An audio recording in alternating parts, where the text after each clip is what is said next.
Sometimes you might have already set your hometown on Facebook. Sometimes everyone can see it, or sometimes only your friends can see it, or sometimes no one can see it at all. But if you want to set your hometown so that your friends and friends of friends can see it, you can do that.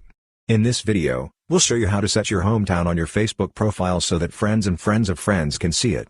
For this, open the Facebook app. When you open it, here you can see your profile photo. Tap on your profile photo. And when you tap on that, here you can see personal details. Next to that, you can see a pencil icon. Tap on that. When you tap on that, here you can see so many details. Here, the second option is hometown. If you have already set it, here you can see that. Or if you have not set it, when you reach this page, here you can see the hometown option. Just tap on that.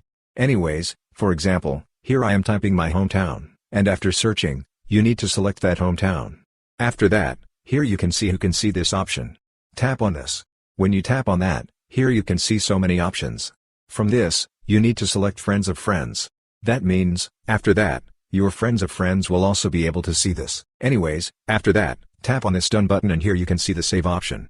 Tap on save. When you tap on that, those settings will be saved. Afterwards, here you can see a page like this. If you want to share this as a post in your feed, you can tap on share. That means, it will show on your profile. But if you don't want to show it on your profile, you can tap on this back button. Anyways, those settings will be saved. So, this way you can easily set your hometown on your Facebook profile so that friends and friends of friends can see it. Hope this video was helpful for you. If you find it helpful, consider subscribing. See you in the next video.